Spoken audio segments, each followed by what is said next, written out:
BSc part second के students के लिए अवशोषण स्पेक्ट्रोस्कोपी का हमारा ये जो चैप्टर चल रहा है, इसमें अनसैचुरेटेड हाइड्रोकार्बन में अर्थात एल्कीनों में संयुग्मन के बढ़ने के साथ में लैम्डा मैक्सिमम के मान में किस तरह के परिवर्तन हैं वो देखे जाते हैं। उसको हम लोग देख रहे थे, ऑब्ज़र्व कर रहे थे और उसका रिप्रेजेंटेटिव एग्जाम्पल के रूप में 1,3-ब्यूटाडाइन का उदाहरण लेकर मैंने पिछले वीडियो में स्पष्ट किया था कि 1,3-ब्यूटाडाइन में 1 और 3 पोजीशन पर डबल बॉन्ड स्थित होते हैं। इसमें स्थितियां जो बनती हैं वो होमो पाई बॉन्डिंग मॉलिक्यूलर ऑर्बिटल की 2 स्थितियां एक्सप्लेन की थी और इन्हीं के संगत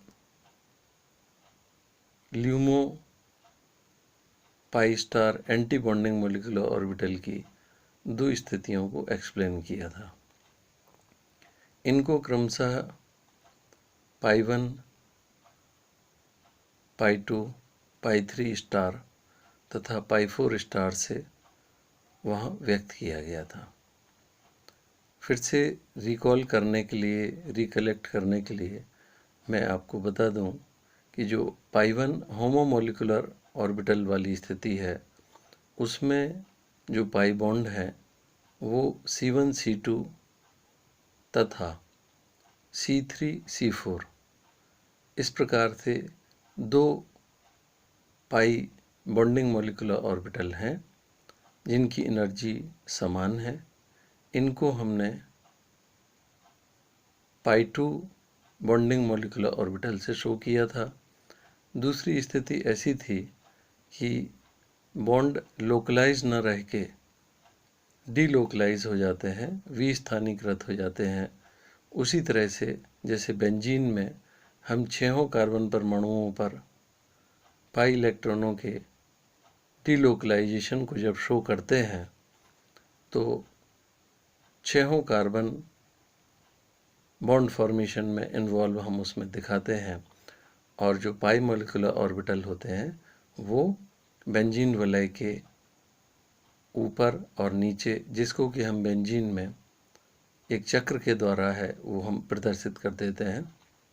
इसी प्रकार से 1,3-ब्यूटाडाइन में भी जब C1, C2, C3 और C4 चारों कार्बन परमाणुओं का इन्वॉल्वमेंट हो जाता है तो एक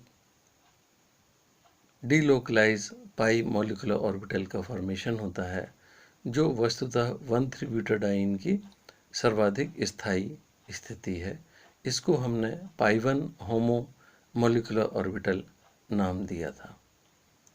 तीसरी स्थिति में जो एंटी बॉन्डिंग मॉलिक्यूलर ऑर्बिटल बनते हैं वो पाई 3 स्टार हैं और चौथा पाई 4 स्टार मॉलिक्यूलर ऑर्बिटल बनता है। मैंने बताया था कि जितने ज़्यादा नोडल प्लेन होंगे उतना ही उसका स्थायित्व है वो कम होगा और एनर्जी ज़्यादा होगी। पाई 3 स्टार में केवल 2 नोडल प्लेन दिखाए गए थे, जबकि पाई 4 स्टार में 3 नोडल प्लेन दिखाए गए थे।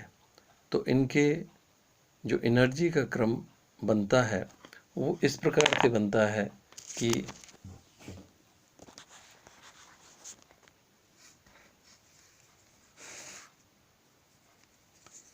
पाई 1 की जो ऊर्जा है वो सबसे कम है, उससे ज़्यादा पाई 2 की ऊर्जा है, फिर पाई 3 स्टार की है और फिर पाई 4 स्टार की है। ये तो एनर्जी का क्रम है और स्थायित्व का जो क्रम होगा वो उसके विपरीत हो जाएगा।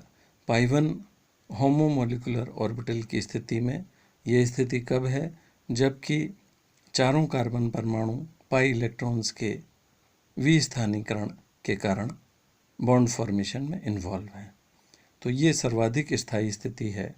उससे कम स्थायी पाई 2 होमोमोलिकुलर ऑर्बिटल की होगी, फिर pi 3 star LUMO anti bonding molecular orbital की होगी और फिर pi four star LUMO anti bonding molecular orbital की होगी। तो इस प्रकार से इनके स्थायित्व और एनर्जी का जो क्रम है उसको हम आसानी से यहाँ पर देख सकते हैं। और इनके अब जब इलेक्ट्रॉनिक ट्रांजिशन होंगे तो उनमें जो दो ऑर्बिटल्स जिनमें एनर्जी का गैप है वो सबसे कम है, वहाँ पर इलेक्ट्रॉनिक ट्रांजिशन है वो सबसे आसानी से हो जाएगा और वही हमारे लिए लैम्ब्डा मैक्सिमम को दर्शाएगा। तो इस चीज़ को अब हम आगे चलकर देखते हैं कि किस प्रकार से जो इलेक्ट्रॉनिक ट्रांजिशन है वो इनमें ऑब्जर्व होते हैं।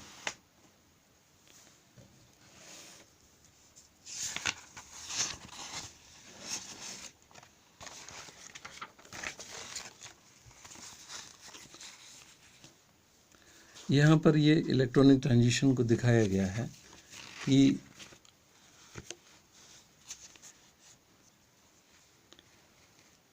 सबसे कम एनर्जी वाला पाई1 होमोमोलिकुलर ऑर्बिटल है, फिर पाई2 होमोमोलिकुलर ऑर्बिटल है, फिर पाई3 star anti bonding LUMO molecular orbital है और फिर pi four star anti bonding LUMO molecular orbital है।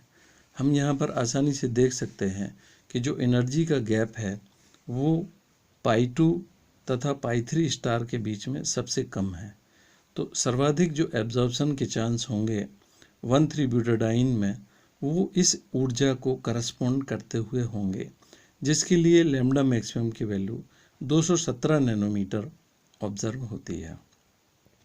अगर इनके बीच में एब्जॉर्प्शन हो, जहाँ पर पाई और पाई स्टार दोनों को ही हम केवल व्यक्त करेंगे, ये तो होमो का है और ये ल्यूमो का है, तो इनके बीच में जो एनर्जी का गैप है वो सर्वाधिक यहाँ पर दिखाया गया है और अधिक दिखाया गया है, और जिसके करस्पॉन्डिंग 180 नैनोमीटर की जो वेवलेंथ है वो है, क्योंकि एनर्जी गैप ज़्यादा है।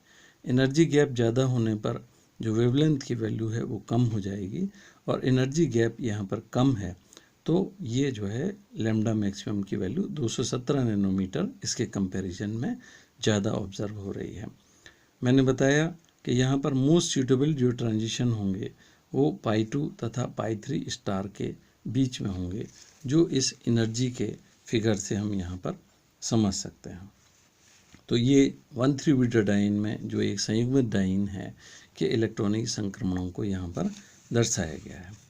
अब हम आगे देखेंगे कि अब हमने क्या देख लिया कि 180, अगर केवल ईथीन का हम कंपैरिजन करें तो ईथीन में केवल 2 मॉलिक्यूलर ऑर्बिटल होंगे, एक बॉन्डिंग मॉलिक्यूलर ऑर्बिटल और दूसरा एंटी बॉन्डिंग मॉलिक्यूलर ऑर्बिटल। तो उसमें जो क्योंकि कोई कंजुगेशन है नहीं, तो वहाँ पर है जो एनर्जी का गैप है वो अधिक होगा, और अधिक होने के कारण उसमें जो लैम्ब्डा मैक्सिमम की वैल्यू है वो कम होगी। तो हम क्या देखते हैं, इस प्रकार हम कह सकते हैं कि एक द्विबंध के संयुग्मन में यदि दूसरा द्विबंध आ जाता है तो वर्णोत्कर्षी विस्थापन बैथोक्रोमिक शिफ्ट, बैथोक्रोमिक शिफ्ट में हमने क्या कहा था कि लैम्ब्डा मैक्सिमम की वैल्यू है वो अगर इंक्रीज होती है तो वो बैथोक्रोमिक शिफ्ट है, हम लोग उसको कहते हैं। तो बैथोक्रोमिक शिफ्ट है वो ऑब्जर्व हो जाता है। संयुग्मन बढ़ने पर लैम्ब्डा मैक्सिमम के मान में वृद्धि होती है। जैसे जैसे संयुग्मित श्रृंखला की लंबाई बढ़ती जाती है उसी प्रकार अनुमेय कक्षक जिनमें संक्रमण होता है कि ऊर्जाओं का अंतर है वो कम होता जाता है। तो जैसे जैसे संयुग्मन का मान बढ़ेगा उसमें अनुमेय कक्षक कौन से होंगे, जिनके बीच में ट्रांजिशन हो रहा है। अनुमेय कक्षक हम किनको कहते हैं, जिनमें ट्रांजिशन हो रहा है, तो उसके लैम्ब्डा मैक्सिमम के मान में है वो वृद्धि होती जाएगी। असंयुग्मी द्विबंध की अपेक्षा एक द्विबंध को संयुग्मी द्विबंध में परिवर्तित करने पर बढ़ाने पर है अवशोषित लैम्ब्डा का वर्णोत्कर्षी विस्थापन है लैम्ब्डा मैक्सिमम के मान में, जो भिन्न भिन्न केसों में देखा गया है 15 से 45 नैनोमीटर तक बढ़ जाता है। 15 से 45, तो एक कंजुगेशन होने पर है 15 से 45 नैनोमीटर तक का जो लैम्ब्डा मैक्सिमम की वैल्यू है उसमें जो मान है उसके मान में वृद्धि देखी जाती है। और हम एग्जाम्पल से देख सकते हैं 1315 हेक्साडाइन है। ये एक आइसोलेटेड डाइन है जिसमें 1 पोजीशन पर 4, 5 एंड 6 1 पोजीशन पर एक डबल बॉन्ड है ये, और नेक्स्ट 5 पोजीशन पर है। तो इनके बीच में जो सिंगल बॉन्ड है 1, 2 एंड 3 है, अर्थात इनमें किसी प्रकार का कंजुगेशन या संयुग्मन संभव नहीं है। मैंने बताया था संयुग्मन कब होता है, जबकि दो डबल बॉन्ड्स के बीच में एक ही सिग्मा बॉन्ड हो, अर्थात एकल बॉन्ड अगर एक होगा तो संयुग्मन होगा, और अगर एकल बंध एक से अधिक हैं, दो हैं, तब भी संयुग्मन नहीं हो पाएगा। यहाँ पर जो बॉन्डिंग होमो एंड ल्यूमो के बीच में जो ट्रांजिशन हो रहा है वो करस्पॉन्ड कर रहा है लैम्डा मैक्सिमम की वैल्यू 185 नैनोमीटर पर। एप्सिलॉन मैक्सिमम इसके लिए 20,000 है, और ये इथेनॉल का विलयन लिया गया है। तो ये सारा डिटेल है।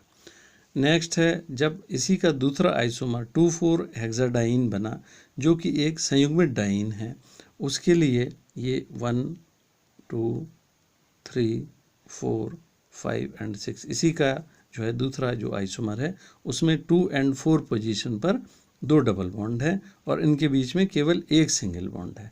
तो अब एक सिंगल बॉन्ड होने पर इनमें कंजुगेशन हो गया, अर्थात इसमें जो है जो एनर्जी गैप है वो अब कम हो गया है। तो देखिए इसके अनुमेय जो कक्षक हैं जिनके बीच में इलेक्ट्रॉनिक ट्रांजिशन होगा उसके करस्पॉन्डिंग लैम्डा मैक्सिमम की वैल्यू 227 नैनोमीटर, अर्थात बैथोक्रोमिक शिफ्ट हो गया। 185 से बढ़कर 227 नैनोमीटर है वो इसमें लैम्डा मैक्सिमम की वैल्यू है वो परिवर्तित हो गई। एप्सिलॉन मैक्सिमम का मान भी 20,500 नॉर्मल हेक्सेन के विलयन में इसको हमने रिपोर्ट किया है। तो 2,4 हेक्साडाइन एक कंजुगेटेड डाइन है। अब हम इसका डिफरेंस देख लें। हमने कहा था अभी कि 15 से 45 नैनोमीटर तक का जो डिफरेंस है वो ऑब्ज़र्व होता है। 15 से 45 नैनोमीटर तक का जो अंतर है वो ऑब्ज़र्व होता है। तो यहाँ पर जो अंतर को अगर हम कैलकुलेट करेंगे तो 227 माइनस 185 तो 42 नैनोमीटर का जो है बैथोक्रोमिक शिफ्ट हुआ है। तो हम क्या देखेंगे कि जैसे जैसे कंजुगेशन बढ़ेगा वैसे वैसे बैथोक्रोमिक शिफ्ट होगा और लैम्डा मैक्सिमम की वैल्यू उसके उस आइसोमर के कंपैरिजन में जहाँ पर कोई कंजुगेशन या संयुग्मन नहीं है वो बढ़ जाएगी।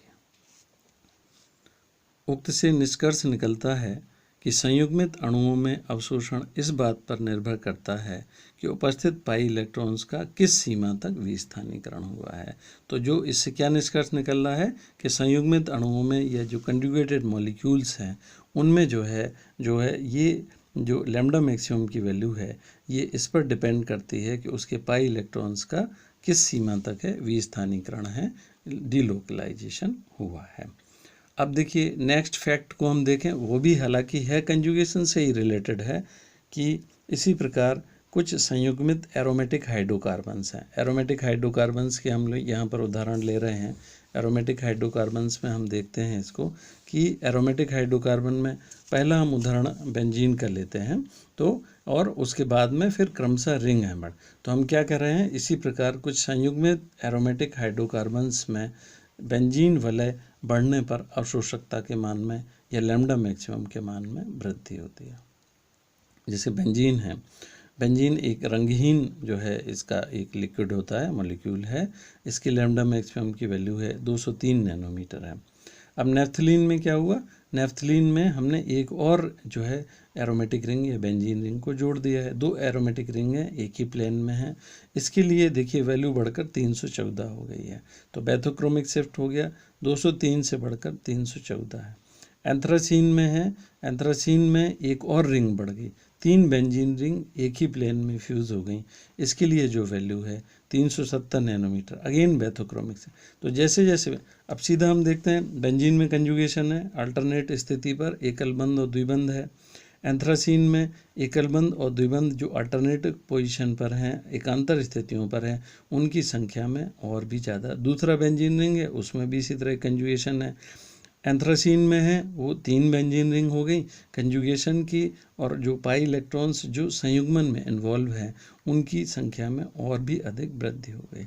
तो उक्त उदाहरण बेंजीन वलय बढ़ने पर लैम्डा मैक्सिमम के मान में वृद्धि की है वो पुष्टि करते हैं। तो इसको हम लोग बैथोक्रोमिक शिफ्ट कहेंगे। जैसे जैसे इसमें वृद्धि होती जा रही है बेंजीन की रिंग्स में, वैसे वैसे बैथोक्रोमिक शिफ्ट है ऑब्जर्व हो रही है।